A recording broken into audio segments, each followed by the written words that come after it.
going to talk about Turkey, so I'm going to put down a rug from Turkey right here. Stand on it. This is my second time to Sunday Assembly. Last month, the Sunday Assembly meeting was the day after my birthday. And my son said, "Oh, Mom, you've got to go to this. This is exactly what you've been talking about. This is what you've been saying, that we can be good without doctrines and rules and dogma and spending 20 hours a week transmitting doctrine and dogma to the next generation and enforcing the rules and making sure everybody's in line." I had something happen to me 12 years ago, and I was one person up until this story, and I was a completely different person after this story. And I want to tell you the story. You notice in the other two talks, something happened. They had a moment. They had a eureka moment. And after that, okay, would you? And after that, their lives were different. So this is my story. 12 years ago, that's okay. I must have been doing that just subconsciously, pressing it right. Okay, all right. 12 years ago, Gary and I moved to Turkey, which is where this is. This is my husband, Gary. Say hello. Gary got a Fulbright scholarship to do some research at Middle East Technical University in Ankara, Turkey, the capital of Turkey, where everything happens. Everyone's involved in politics in Turkey. You do not get on the bus without hearing about politics. You can't go to the campus without somebody demonstrating. You can't get on a dolmuş, which is the shared taxi, without hearing political discussion. And because all the students had to speak English, I could actually participate in politics. 12 years ago, Ankara, Turkey. I was so excited to live there. Gary was every day doing his research, and I had a job as a journalist. My job was to publicize the amazing things that were coming out of the dirt in Turkey. You see the river along the side. That's the Euphrates River.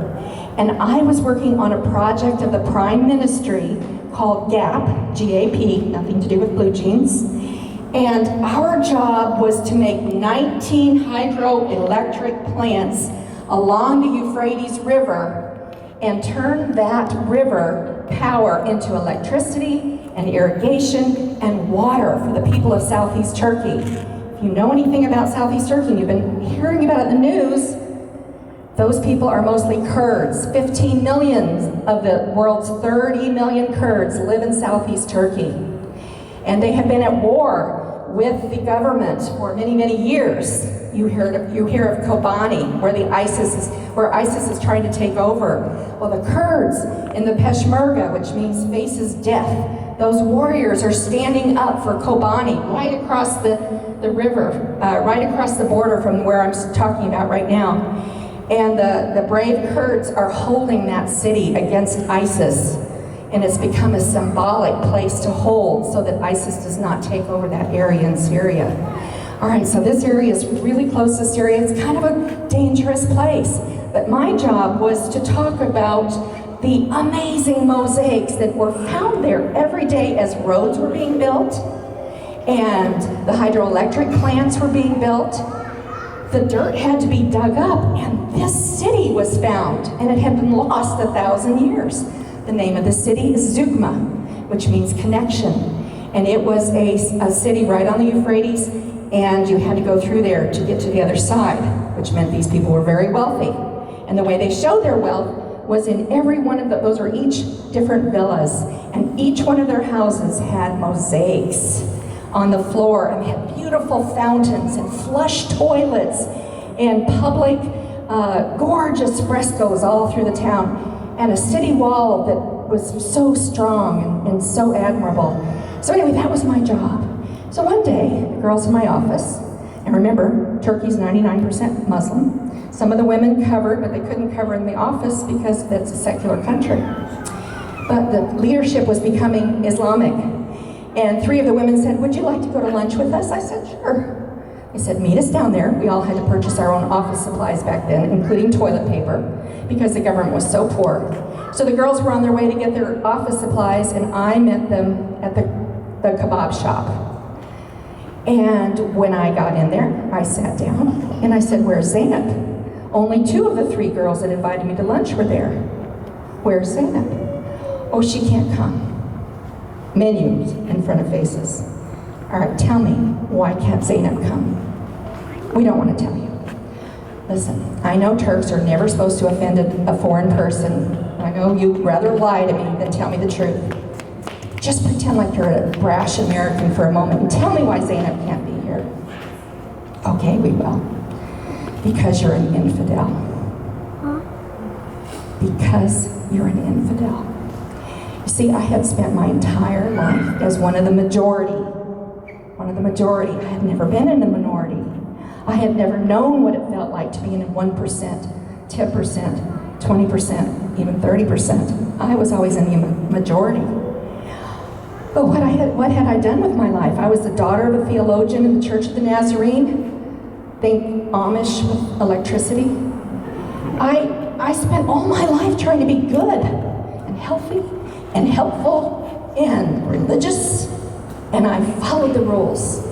And then after a 10-year break from that religion, my family, Gary and I, converted to Mormonism because we thought, let's get even more serious about religion. So for 20 years, my daughter, back there with her little daughter, we raised her and her brother in the Mormon church. I was an infidel. Oh yes. At that moment, it was a very snowy day. At that moment, the snow outside the window seemed to be swirling in my own brain. My mouth dropped open, my menu fell to the table. The reason I was so shocked is because I was not only a victim in that case, but I was a perp. I was a perpetrator. Because I, as a Mormon, or as a Nazarene, I had words like infidel. As a Mormon, I would call people who were not Mormons Gentiles.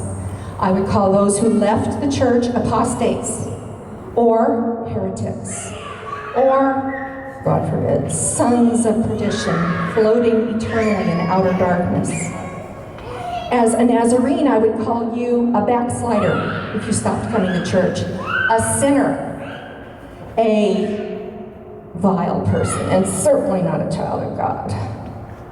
But after I was called an infidel, and I felt that, I knew in that moment that I would never call anyone else infidel, not even you. Never. And in fact, when I got up from that lunch table, religion fell away from me, fell away. And I was never religious again. I came home and guess what I was to the Mormons? An apostate. A newsletter went around in my neighborhood. Do not speak to apostates as part of our doctrine. Do not associate. Do not go to her house. Do not let her influence you. See, I was an apostate at home too. And so my life became about no religion. Now, what do I teach at Arizona State University? I teach religious studies. Yeah, I know it's a paradox. But you see, I get to tell people facts about religion. I don't tell anybody anything that's not true, anything that's not backed up with evidence. I tell people what religion really is. So, when I came home, I was an apostate. So what did I do? I took 19 women back to Turkey with me. 19 infidels, and here's one right here. Stand up, Judy. Here's one of my infidel friends. Stand up. Come on. She's one of the 19. She's in that picture. 2007. Here we are. Judy went with me to Turkey. In our bags. What happened there? In our bags, we had 500 bead kits. Each one of these kits could put together eyeglass holders, which could sell for $20 a piece.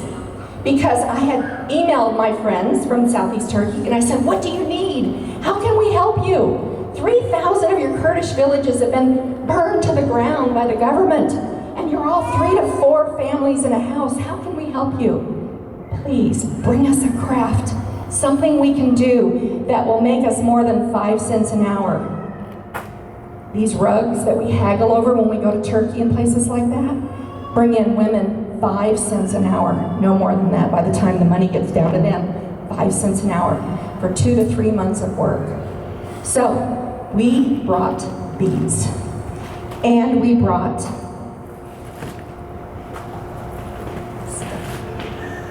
bead tools, and we bought glasses so that they could see the holes, the older ladies could see the holes. And we brought wires, and we brought school supplies. And we went to one of 30 women's centers that are no longer there. We got to know their daughters. We taught them the craft.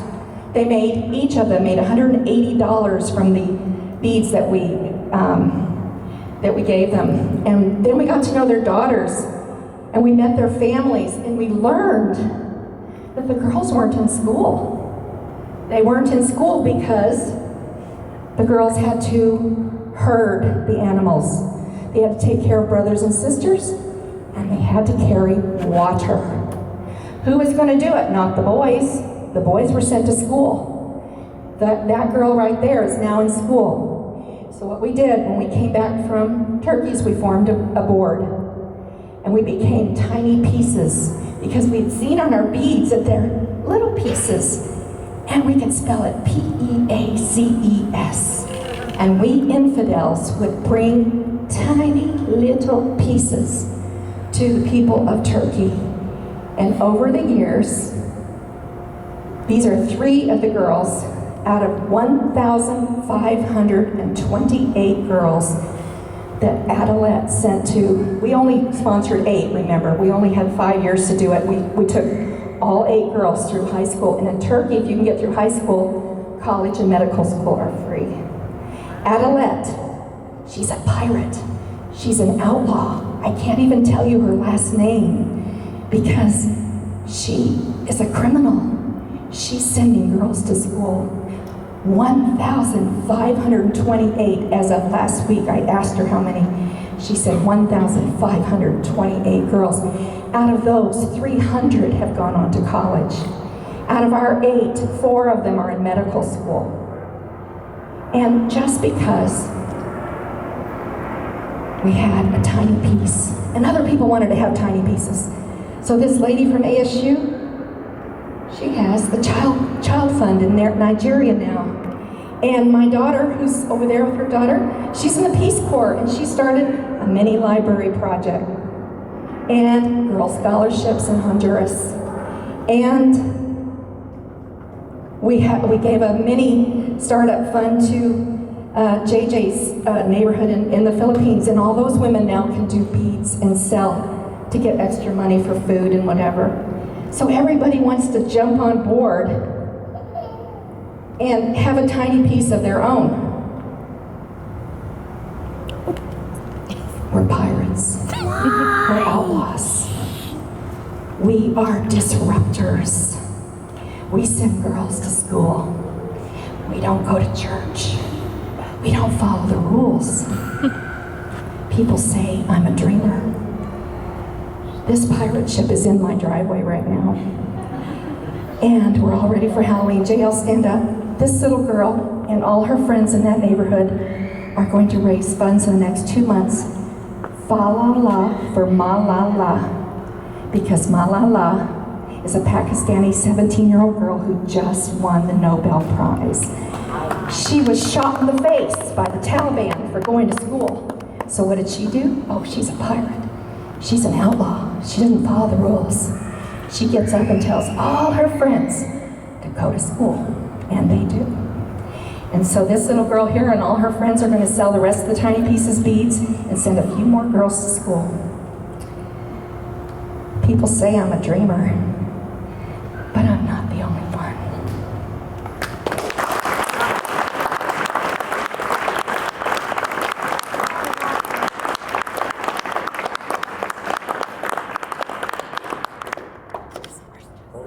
I want to read this for everyone.